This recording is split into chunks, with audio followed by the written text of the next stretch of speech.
What'd you say after the first quarter going into the second? Because something obviously changed.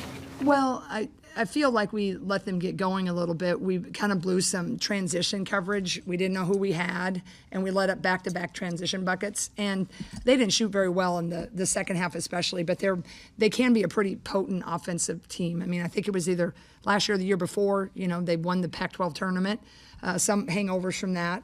And they're not a team that's, they played in the Pac-12, so they weren't going to come in here and be like, oh, gosh, we have a, just be intimidated, right? So I did not want them to get hot and think that their little durable weave action, and they do a lot of flip handoffs for ball screens. And so we just had a little chat about sticking to our fundamentals and wanting to dictate the action. And I think that they responded pretty well to that. Looked like the freshmen in particular really brought a spark there in the second quarter. Is that kind of what you saw there? Well, I think that's what was really great about this game is it allowed us to, that second quarter, they gave us a spark, so we kind of kept going with it. And then when we came in, just the feel you get, I was pretty confident in the second half, not overconfident at halftime. I felt they were responding, and I was reminded that the third quarter is usually their best quarter. So we were able to say, hey, when they were at Texas Tech, they had a heck of a third quarter. They lost that one by, I think, 2 or a few points. So I reminded them of that. And then when we got going in the third, they remained cold. And then it just allowed us this game. It might have been sometimes not as fluid or smooth, but we were trying different combinations because the climb gets steeper and steeper. And we need to kind of see who's going to be able to play multiple positions and who complements who well. So today we learned a lot. It may not have always looked like it as fluid offensively, and I just got to believe that pretty soon those shots will be falling. Coach, it always seems like Lucy's going to get her points, but there's someone else that's going to step up every game. It's always a different person. Yeah, and I think that's what kind of makes this year kind of fun. Usually in the past, we've kind of known who the big 2 or 3 were going to be. This one, it needs to be Lucy. Hannah has to make an impact on the game, but it could be Addie, right? It could be Tegan Malini coming off the bench.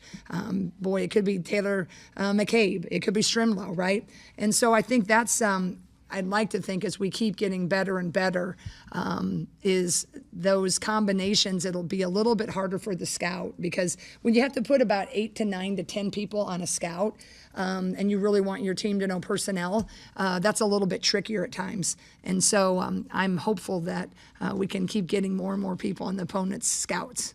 Coach, I think 3 of the last 8 quarters you've allowed 5 points or less now. What are you seeing defensively that just? Well, I just think we have the emphasis we placed on it, but people then are buying into the emphasis. But we have people that are pretty good on the ball, right? They're pretty good, whether we're going to go over the ball screens or we're going to go under. They understand the sense of urgency. And so you got 2 players that are pretty good on-ball defenders that can allow you a little bit of, confidence. With the others who maybe aren't as good, you'll put them on some others, and they can be in a pretty good gap or help defense. So it's allowing us, I think, to really put our best people in the positions I'd like, where sometimes if you're not always great on the ball, you kind of take your pick, right? Or who you don't want to be fatigued as much, right? On the offensive end. Here, I think we got 2 to 3 really good on-ball defenders. So, in the competition we played thus far, I really haven't looked at Rhode Island or BYU. I do know who's on our schedule, though. And after that, then we got Tennessee, and you got Iowa State, and you got a huge in-state rivalry of Northern Iowa. So better and better consistent shooters, better athletes. So anything we can get to build that confidence, and when I'm liking what I'm seeing, and I think it's because we have a couple more on-ball defenders, that really are showing their strengths at that. Jan, you shared a moment with Aaliyah before she went in the game, and what have you seen from her? What did it mean for you to be able to get her into this game before competition does ramp up, but just get her first experience? Well, I really wasn't anticipating getting her in today because I really didn't know, how this game was going to play out, and I knew she was just cleared for full last week.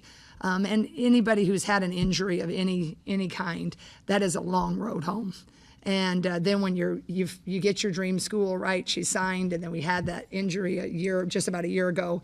So it's very emotional to get into the game. And, she had a quiver lip and just was like, she said, Coach, I'm so nervous. And we had a little moment after the game, and, she had a turnover or something. I'm like, hey, look, that's the least of our worries. You got that out. You felt how this Hawkeye family has embraced you. So I think that was one of the cooler moments in my young head coaching career, is just getting to see someone that were, anytime you get an injury, you're at such a low point, but getting to be part of that high point. I hope Lisa Bluter shared in that too, because, Aaliyah's always been special. And I tell you why that kid's special. She came and she didn't know if Caitlin Clark was going to have be here or not, right? Seems crazy that Caitlin could really have been here, right? But the fact that that kid was like, I want to be part of this. I want to be part of your program. If I'm going to, sit, I'm going to learn from one of the best ever. And if not, I have a pretty good opportunity. And we told her there would probably be someone in the portal. But that just is kind of the selflessness that any and every coach would love.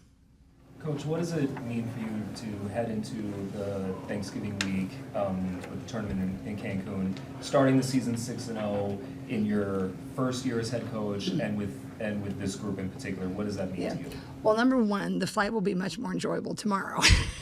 I did mention that to them. I said, regardless of what role I have, it's very much more fun to fly to a tropical place when you get a win, right? But seriously, I feel forever grateful for all these kids who stuck with us when there was that transition.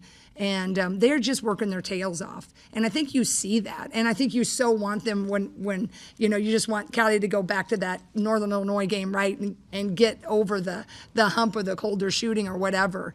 But I think sometimes the beauty of this team is they want it so much they get tighter. So I need to I'm trying to figure out ways to keep them loose and having fun, because the tough sledding is because they so want it for me. I think they want it for each other. They want it for all these fans.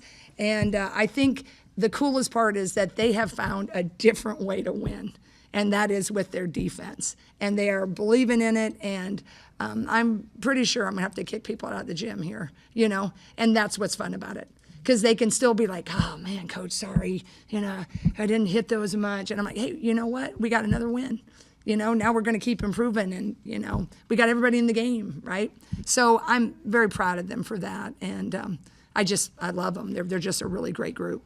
Kind of curious if you were an opposing coach looking at your team right now, looking at how you guys are playing defensively, but then, the three-point shooting isn't going. How would you view, what you guys could potentially be? Well, I think the more you know us, right? If you look at the numbers, think, oh, we're going to sag, maybe we're going to do this, we're going to do that. But I honestly think, let's take number one, for example, tonight. In the first half, she went 2 for 3. Before coming in the game, she was 2 for 14 or 2 for 16, right? But I was kind of nervous about that because we said, let's sag, let's make her prove it. But with 5 games, and if that's what you've done, right? And I didn't go back, I just was like, let's just go with what the numbers say. But yes, it's 5 games, but they shoot thousands of shots over the summer. And they were recruited for a reason. So it kind of takes me a little bit, to really trust the numbers. And I'm not always the biggest analytics. I am in some ways, but I go with my gut. I think if someone does sag, it might help us. So go ahead. You know what I mean? I believe in our kids. And I know, if you went and watched his practice yesterday, it was like fire, right? So, I think that's going to be kind of the conundrum for coaches to kind of see.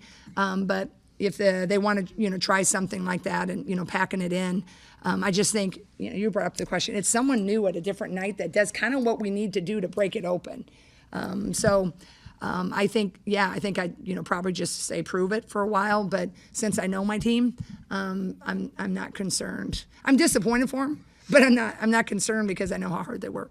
Coach, you mentioned using this game as a visual tool to see who you can trust going forward.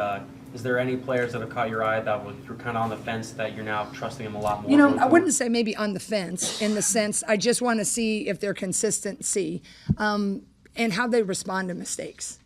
And I think that's the thing, like you can look, but it's like, how down do you get? Because a game like this, you can have a turnover, you can make a bad error and taking a shot too early. But then, you're up by 15 or 20, it's why you're in the game. But then when you give them another shot to go in, because when you're in a tight game, right, you don't have time to really, sometimes you just don't get that other extra shot. So I look a lot at, maybe the things that don't show up in the box score. But I like all of our freshmen's mindset. I think that was really, Mulaney hasn't had the shooting yet, but she just kind of goes in there and does her job. We kind of switched her around on a different couple things today. They handled it.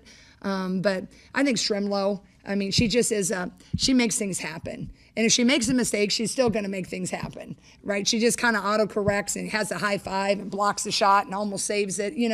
Those are kind of things that they can kind of help you go over the hump. But I think, I really like how she's coming along. All right, thanks, Jim. Yeah, and thank you, and everybody have a happy Thanksgiving. What happened in quarters 2 through 4 that didn't happen in the first quarter? So you guys move on. Yeah, I think we just came out a little slow, and then in our huddles, we talked about that we have to play defense a little more, and then that'll get our offense going.